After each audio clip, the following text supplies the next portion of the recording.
জানো তো বন্ধুরা, বেশ ঠান্ডা লেগে গেছে, তাই গলার অবস্থা খুবই খারাপ। চলো রাতের ডিনারটা তৈরি করছি আমি। সবজি হয়ে গেছে, এখন রুটিটা ঝটপট বানিয়ে নিই। ও মা, দেখি হঠাৎ বর উকি দিচ্ছে রান্নাঘরে। আমি বললাম, কি ব্যাপার? আজকে সবজি রুটি খাবো না, চিকেন নিয়ে এসেছি, লাল লাল ঝাল ঝাল চিকেন করে ফেলো তাড়াতাড়ি। আর 9টা বাজে, এখন আমি চিকেন করতে বসবো? খাওয়া হবে কখন? লেট হবে না? এই তো মাত্র সবে রাত 9টা বাজে। ঠিক আছে, আদা রসুনগুলো সব কাটো। ওইভাবে নয়, ওইভাবে নয়, ভালো করে করো, ভালো করে করো, তাড়াতাড়ি করো। নয়তো কিন্তু আমি বলে দিচ্ছি, অনেক দেরি হবে। ঠিক আছে। চিকেন কষা বানানোর জন্য প্রথমে মাংসগুলোকে ভালোভাবে ধুয়ে লবণ মাখিয়ে রেখে দেবো। এখানে একটা মিক্সিং জারের মধ্যে আদা, রসুন, কাঁচা লঙ্কা, শুকনো লঙ্কা, এলাচ সব কিছুকে ভালোভাবে পেস্ট করে নেব। আর এখানে বেশ কিছু পেঁয়াজ কুচো করে নেব, আর সাথে কিছু টমেটো।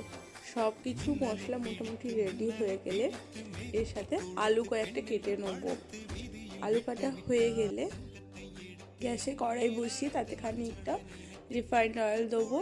দিয়ে কড়াইটাকে ভালোভাবে গরম হয়ে গেলে লবণ দিয়ে বেশ কয়েকটা আলুকে ভেজে নেব।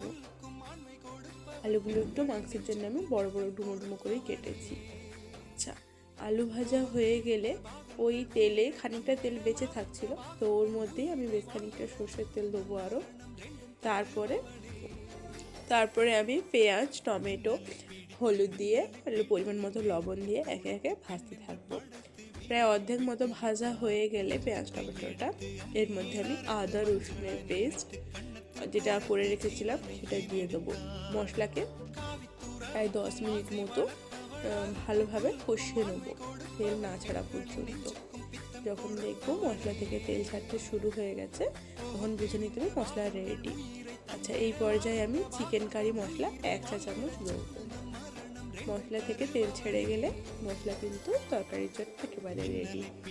এরপরে ভেজে রাখা আলু আর সাথে চিকেনগুলো দিয়ে বেশ খানিকক্ষণ কষিয়ে নেবো, প্রায় 15-20 মিনিট মতো। 15-20 মিনিট মতো কষানো হয়ে গেলে দেখা যাবে যে মাংসের থেকে তেল ছাড়তে শুরু করে দিয়েছে, তখন বুঝে নিতে হবে কষানো পুরো কমপ্লিট।